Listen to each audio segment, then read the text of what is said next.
So in the third case, we are deriving the formula for stress due to impact load, and for that we have considered one diagram. This is a diagram in which we have considered one rod which is there in the pink color.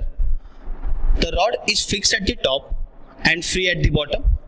L is the length of the rod, and at the bottom end of the rod there is a collar, and on that rod we are going to consider a load P, and the load P is at height h from the collar. So whenever if I'll drop this load P from height h, this load will make an impact on this collar, and due to that the rod will be elongated by an amount delta L. After application of load, initially the length of the rod was L, and due to impact of this load P, the rod is subjected to elongation, and its elongation will be equal to delta L. And due to this application of impact load, the sigma is the stress, and I will say this stress is nothing but stress due to the impact load. So for deriving the formula for strain energy due to impact load, we will be using the principle which we have seen in the previous two derivation, that is nothing but strain energy is equal to the work done, and the strain energy U is equal to work done, which is nothing but force into displacement. So P is the force and displacement is H plus delta L. H plus delta L. U is nothing but sigma square into V divided by 2V, that is equal to, I will solve the bracket, PH plus P delta L, again sigma square upon 2E into V means area into length, A into L, PH plus P delta L is nothing but sigma L upon E. Delta L can be also written as PL upon E or sigma L upon E. Now I will just simplify or rearrange the terms. So sigma square upon 2E into AL minus P sigma L upon E, and again this term will also come on left hand side, it will also get minus PH is equal to 0. So in the next step I will just rearrange the terms. So I will write AL upon 2E into sigma square minus, means I have just rearranged the term, sigma square and sigma I will write separately, AL upon 2E into sigma square minus PL upon E into sigma minus PH is equal to 0. Now I multiply the numerator and denominator of the term by using factor 2E divided by AL, because I want the coefficient of sigma square as 1. So I will multiply this total equation, means on the left hand side as well as on the right hand side, by the term 2E divided by AL. So multiplying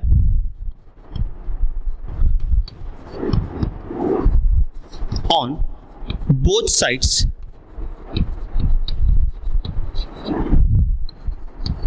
by 2E upon AL.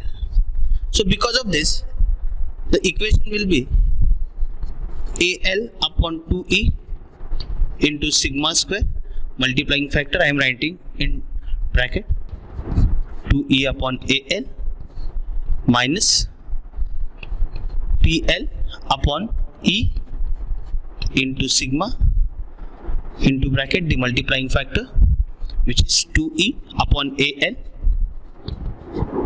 and the last term is minus PH into bracket 2E by AL is equal to 0. So here AL will get cancelled, 2E and 2E will get cancelled, here E will get cancelled, as well as length L will get cancelled, and here you have to just rearrange the term. So I will rewrite this equation.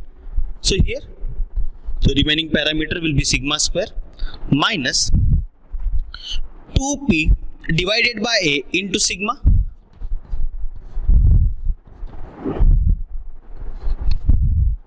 minus 2PHE upon AL is equals to C.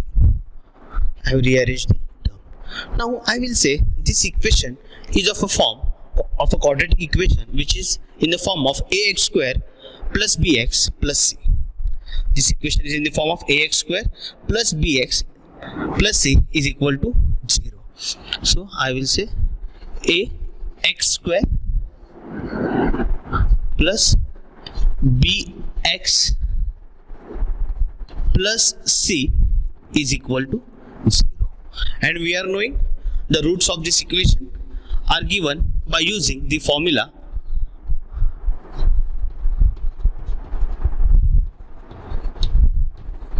roots can be calculated by using the formula. I will say x is equal to minus b plus or minus in square root b square minus 4ac divided by 2a. So similarly, I will use the same principle for finding out the value of sigma. So I will write sigma is equal to minus b. So see, what is b? B is nothing but minus 2p by a. So I will write minus sign as it is, which is there, and the value of b is minus 2p divided by a plus or minus into square root b square minus 4ac. So I will write b square means minus 2p by a bracket square minus 4 ac. What is a? A is nothing but coefficient of x square which is having value 1. So I will write 1 into parameter c. C is a constant, means minus 2phe upon al.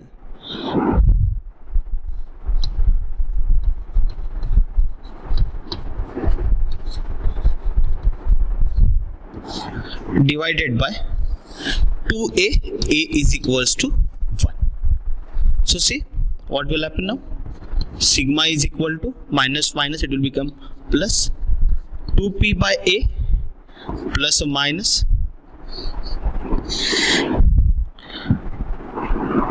p by a bracket square minus 2 square, it will be plus 4.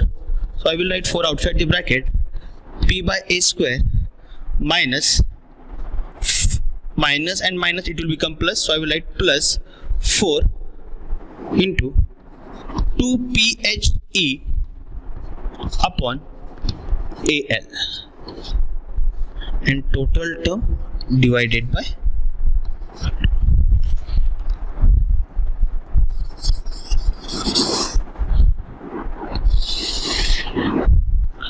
So now again 4 can be taken outside because root of 4 is 2. So sigma is equal to 2p by a plus or minus 2 will be outside the bracket. Here p by a bracket square plus this 4 is also outside as a 2, and the remaining parameter is 2phe upon al. Again total term divided by 2. So here in this case, if I will split the numerator and denominator, so can I write 2p by a divided by 2 plus or minus this entire term divided by 2. So 2 will get cancelled, and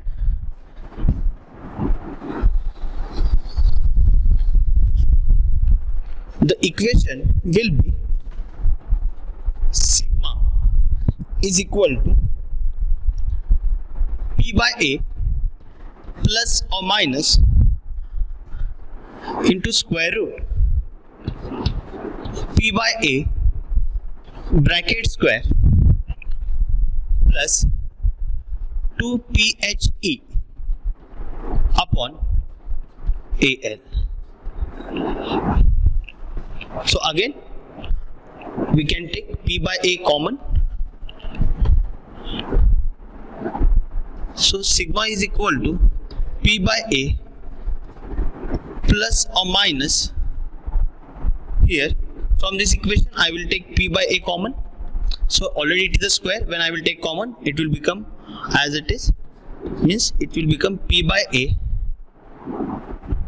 and into square root, here 1 plus P by A is there, so I will make some adjustment of the terms. I will write 2 A by P into HE divided by L. If you multiply this term inside, so whenever it will be placed inside P square by A square, it will be as it is, and P square by A square.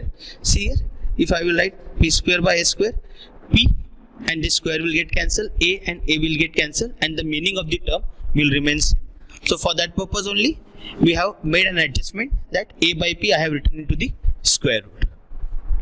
Now see, I have to take only positive roots. I have to take only positive roots, so I will write here, I will take only positive sign and I will write considering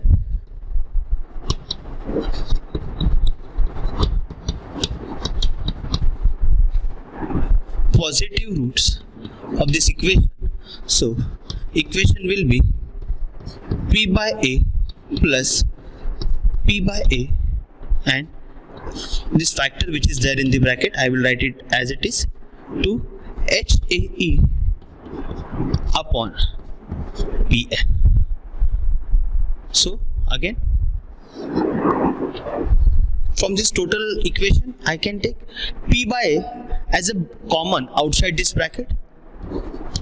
So the term will be P by A in bracket, here it will be 1 plus 1 will be already there, so into bracket 1 plus 2 HAE upon PL. So this is the final formula for finding out the value of stress whenever any body is subjected to shock or impact load. Here sigma is the stress induced in the body due to impact load, P is the impact load applied on the body, A is the cross-sectional area of the body, H is the height of the body from which, H is the height of the load, okay, from the body, A is the cross-sectional area, and E is the Young's modulus of the body, and L is the length of the body. So by using this equation, we can find out the value of stress induced in the body, and the unit for stress will be in terms of Newton per mm square. The unit for sigma which we are using in this chapter will be Newton per mm square.